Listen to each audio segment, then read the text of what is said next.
क्यों करा जाता है पूर्णिमा का व्रत?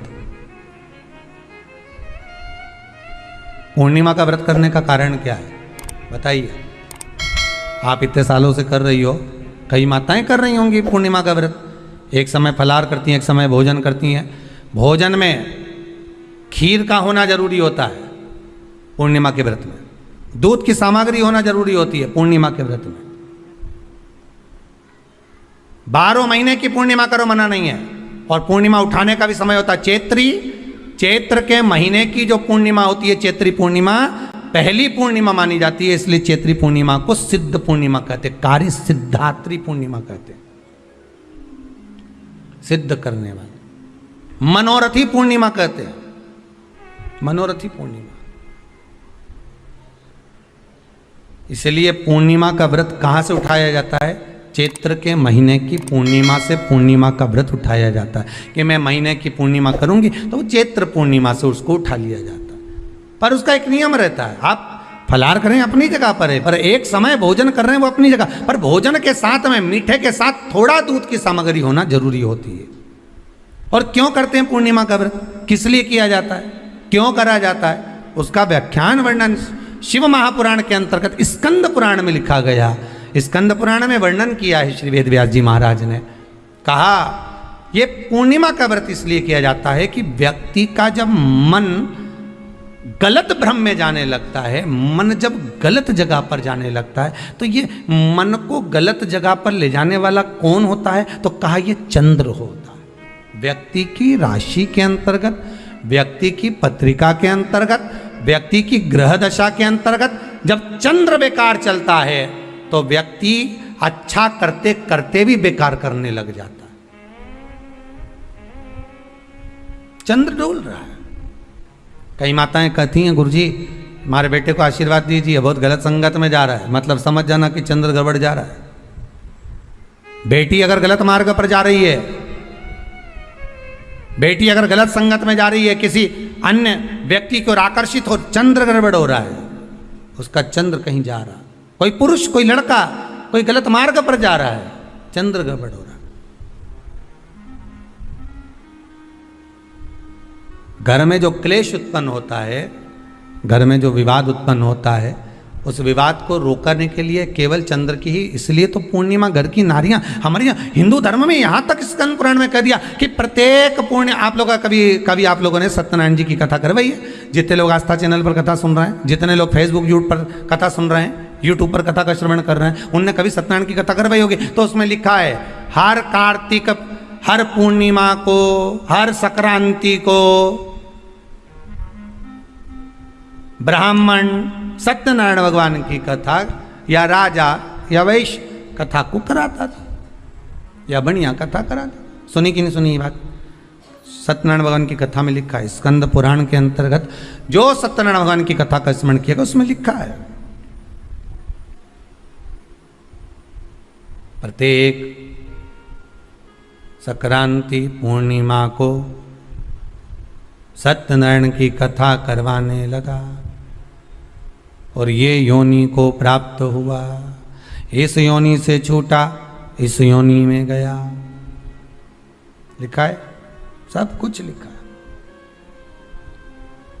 अब उत्ते से समझ जाओ कि पूर्णिमा को सत्यनारायण की कथा करने का बोला है। तो पूर्णिमा को सत्यनारायण की कथा का क्यों बोला? वैसे तो रोज कराओ सत्यनारायण जी की कथा, प्रतिदिन कराओ, मना नहीं है। आप क्या कोई विशेष फंक्शन है आप सत्यनारायण जी की कथा करवा, पर पूर्णिमा संक्रांति को और संक्रांति को पूर्णिमा को सत्यनारायण की कथा का स्मरण क्यों करवाया गया? क्योंकि पूर्णिमा के दिन अगर ये भगवान का व्रत रख लेगी, पूर्णिमा के दिन अगर ये खीर का प्रसाद बना लेगी, थोड़ा सा दूध की कोई सामग्री बना लेगी और भगवान को भोग लगा देगी, भले सत्यनारायण भगवान के भाव से बनाए, भले सत्यनारायण जी के निमित्तार्थ बना, पर अगर इसने सत्यनारायण भगवान के निमित्त से बना, पर पूर्णिमा के दिन अगर ये व्रत रखेगी, उपास रखेगी या कोई सामग्री बनाकर भगवान की पूजन कर लेगी, तो इसके घर में जो अशांति है वो शांति में बदल जाएगी। इसलिए कई घरों में आज भी सत्यनारायण भगवान की पूजन हर पूर्णिमा को करती है। माता किताब लेके बैठ जाती है, तुरंत उन्हें ऑफिस जाना, कहीं काम पे जाना, और तुरंत उसने जल्दी कलश रखा, कलश नहीं भी रखे तो भगवान की पूजन कर को रखे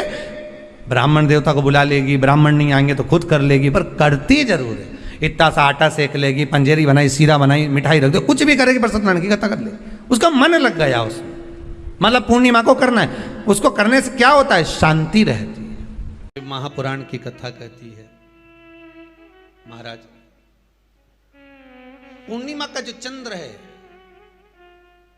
वो विशाल काय है, और उस चंद्र की पूर्णता में हमारी अभिलाषाएं भी पूर्ण हो। आप आस्था चैनल के माध्यम से जितने लोग कथा सुन रहे हैं, फेसबुक यूट्यूब पर जितने कथा सुन रहे हैं, और कुबेरेश्वर धाम में जितने कथा सुन रहे हैं, आप में से कितने लोग हैं जो पूर्णिमा का व्रत करते हैं? जो माताएं करती हो जरा हाथ उठाइए। पूर्णिमा का व्रत जो करते हो ना आप लोग, रखिए याद।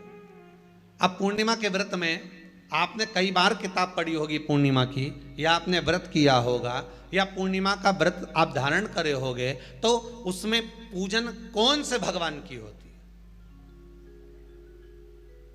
पूर्णिमा के व्रत में किस भगवान की पूजन होती है? तो कहा पूर्णिमा के व्रत में केले के खंभ लगाकर पूर्णिमा का जो अध्यापन होता है, पूर्णिमा की जो पूजन होती है, उस पूजन में शंकर और पार्वती की पूजन की जाती है, शिव और नारायण की पूजन करी जाती है, शंकर और पार्वती का स्मरण किया जाता है।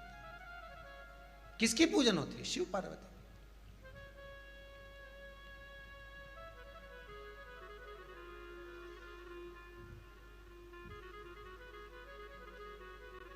क्यों शंकर और पार्वती का पूजन क्यों करा जाता है पूर्णिमा के व्रत में? क्योंकि शिव और माता पार्वती ही केवल एक ऐसे हैं जिन्होंने अपूर्ण लक्ष्मी को भी पूर्ण बना दिया था। किसको पूर्ण बनाया है? लक्ष्मी। शरद पूर्णिमा के दिन अगर आप शंकर भगवान को एक लोटा पानी अगर शिव को समर्पित कर रहे हो, श्वेत पुष्प को रखकर शंकर जी के ऊपर सफेद फूल को चढ़ाकर अगर एक लोटा जल भी, एक पात्र जल भी शंकर को समर्पित कर रहे हो, तो ये लक्ष्मी के लिए ही तो कर रहे हो। और कौन सी लक्ष्मी? पूर्ण लक्ष्मी। पूर्ण लक्ष्मी। आपको पहले भी कथा में कहा, एक बार भगवान विष्णु के सामने लक्ष्मी मैया ने बहुत तेज में कह दिया था, नारायण, दुनिया के लोग आपका नाम जपते हैं, दुनिया के लोग नारायण नारायण कहते हैं, दुनिया के लोग आपका भजन करते हैं, पर सत्य मायने में कहूं ना तो मेरे बिना दुनिया के लोगों की नहीं चल सकती, मेरे बिना दुनिया नहीं चल सकती, संसार मेरे बिना नहीं चल सकता। भगवान विष्णु ने कहा, ये तो गलत है लक्ष्मी आपका कहना। एक दिन लक्ष्मी को अहंकार आ गया, अहंकार के संबोधन जब माता लक्ष्मी करने लगी तो भगवान, उसी समय पर भगवान विष्णु को क्रोध आ गया, और भगवान विष्णु ने कह दिया, लक्ष्मी तू इतनी बड़ी बड़ी बात कहती है कि तेरे बिना नहीं रह सकती संसार। मैं तुझे कहता हूं लक्ष्मी, तू अपूर्ण है, तू अपूर्ण है, तू पूर्ण कब हो गई?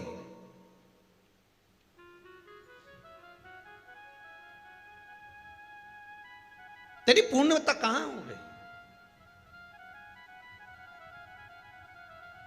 लक्ष्मी की आंख से आंसू बहने लगे। आज आपने मुझे अपूर्ण कहा है, आपको मालूम है आप मुझे अपूर्ण कह रहे हो? आपको ये ज्ञात हो रहा है आप मुझे अपूर्ण कह रहे हो?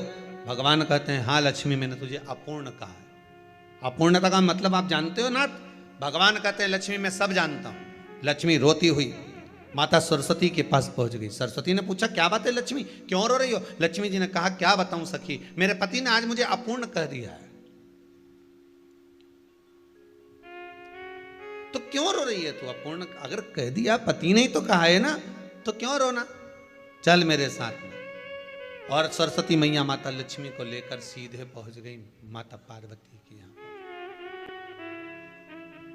माता पार्वती के यहाँ जब पहुंची है, माता पार्वती ने लक्ष्मी जी को देखा और सरस्वती को देखा तो पूछा कि बात क्या है, क्या हो गया ऐसा, क्या हुआ, क्या है ऐसा जो तुम दोनों आज मेरे पास में आई? क्या हुआ? पार्वती जी कुछ बोलती, शिव जी का ध्यान माता सरस्वती की ओर और लक्ष्मी की ओर गया, और भगवान शंकर जान गए कि आज भगवान नारायण ने लक्ष्मी जी को अपूर्ण कहा है। अब देखें माता पार्वती क्या कर सकती है, इसको पूर्ण बनाने के लिए करेगी क्या? क्या हुआ? माता सरस्वती जी बोली लक्ष्मी को अपूर्ण कर दिया। अपूर्ण कर दिया? हाँ, तो क्या सोचना उसके लिए, इसको मैं अभी पूर्ण बना देती हूं। माता जगत जननी पार्वती ने गोदी में विराजमान गणेश जी को उठाया और उठाकर लक्ष्मी जी की गोद में दे दिया। ले लक्ष्मी, आज से तू पूर्ण हो गई। लक्ष्मी, आज से तू पूर्ण है। गोदी में जब तक संतान नहीं है तो नारी को लोग अपूर्ण समझते हैं, पर माता पार्वती जी ने संपूर्ण ब्रह्मांड में एक सिद्धता प्रदान कर दी कि अपने गोदी के लाल को, अपने गोदी के पुत्र को माता ने लक्ष्मी की गोद में देकर लक्ष्मी को पूर्ण बना दिया। वो दिन कौन सा था? यही शरद पूर्णिमा का दिन था। कौन सा दिन? आवाज पकड़ लो। यही शरद पूर्णिमा का दिन था। शरद पूर्णिमा का दिन लक्ष्मी को पूर्ण करने का दिन, पूर्ण करने का। केवल अमृत ही नहीं बरसता, शरद पूर्णिमा के दिन लक्ष्मी भी बरसती है। लक्ष्मी, पूर्णिमा के कितने व्रत होते हैं? बोलते जाओ, जरा जल्दी जल्दी बोलो। पूर्णिमा के नारियों को, स्त्रियों को अखंड सौभाग्य के लिए, जो नारी वैधव्य नहीं होना चाहती है उस नारी को पूर्णिमा के कितने व्रत करना चाहिए? जिस नारी के यहाँ संतान नहीं हो, शंकर जी के मंदिर में कौन कौन गया दर्शन करने के लिए? कभी तो गए होगे, एक लोटा जल चढ़ाने के लिए जाते हो। रखो, हो सकता है आपके शंकर जी के मंदिर में नंदी है, शिव जी हैं, पार्वती जी है, गणेश जी हैं, कार्तिकेय जी हैं, सब कुछ है। हो सकता है आपके शंकर जी के मंदिर में कछुआ नहीं हो, पर आप लोगों ने कहीं कहीं पुराने पुराने मंदिर अगर गए हो, जैसे त्र्यंबकेश्वर गए हो महाराज जी, त्र्यंबकेश्वर, घृष्णेश्वर, भीमा शंकर, आदि जितने भी शंकर के विशाल पुराने शिवालय हैं, आप वहां जाकर दर्शन करेंगे तो नंदी और नंदी के सम्मुख में कछुआ भगवान की ओर मुंह कर कर बैठा। कौन कौन ने दर्शन किया? हाथ उठाओ जरा। किए आप लोगों ने? शंकर जी की रिश्तेदारी तो नंदी से, फिर ये कछुआ यहां क्या कर रहा है?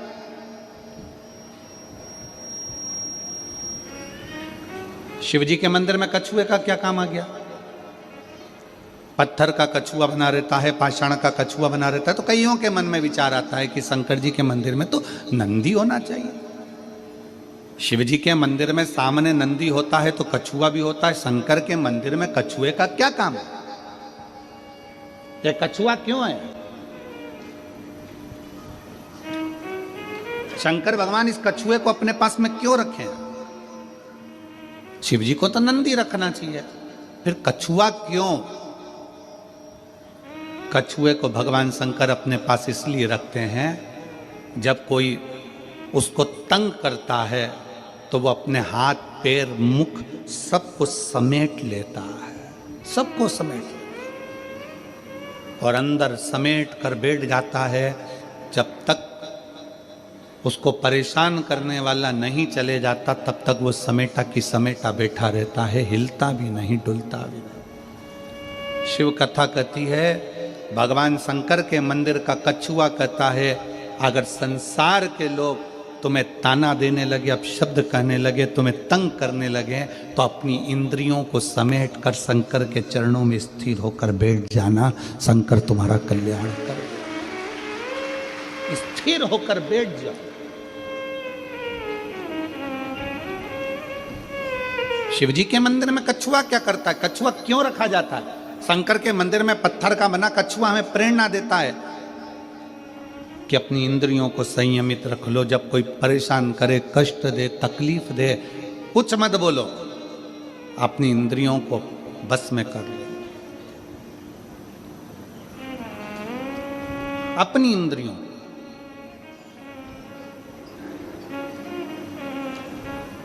और जब वो इंद्रियां आपके बस में हो जाएगी तो फिर आप धीरे से चलना प्रारंभ करना, जैसे कछुआ चलना प्रारंभ करता है और अपने मंजिल तक पहुंच जाता है। कछुआ क्यों शंकर जी रखे हैं? क्योंकि कछुए में एक और श्रेष्ठ बात है। कछुए की सबसे श्रेष्ठ बात यह है कि कछुए को उल्टा घुमा लो, सीधा घुमा लो, पटक कर घुमाकर, कहीं पर भी, पहले कछुआ अगर इधर जा रहा है तो उसकी दिशा बदल दो, कहीं पर भी ले जाकर छोड़ दो, कछुआ थोड़ी देर के बाद में जिस दिशा में जाता था उस दिशा में वापस चलने लगता है। कछुए का नियम है, वो अपनी दिशा नहीं छोड़ता। आपसे भी निवेदन भगवान शंकर की कथा करती है कि कछुए को चारों तरफ घुमाकर छोड़ दो, परंतु कछुआ जहां जा रहा था वहीं जाता है। इसलिए आप सबसे निवेदन है, बहुत सारे लोग आएंगे, तुम्हें भड़काएंगे, भ्रम डालेंगे, शंकर को जल मत चढ़ा, पानी मत पी, हमारे पास आ, हम वहाँ चलते हैं, वहाँ चलेंगे, वहाँ बैठेंगे, हमारा धर्म अपना ले, हमारी ओर चले जा। पर याद रखना, कछुआ चारों तरफ घूम लिया, आखिरी में वहीं गया जहां कछुआ जा रहा था। तुम्हें भी कोई भटका दे, भरमा दे, आखिरी में सनातन धर्म की ओर बढ़ ही जाना, आखिरी में शिव तत्व की ओर जरूर जाना, भगवान शंकर की शरणागति की ओर जरूर जाना। एक लोटा जल चढ़ाने के लिए शंकर के शिवालय में, मंदिर में जरूर पहुंचो, जरूर।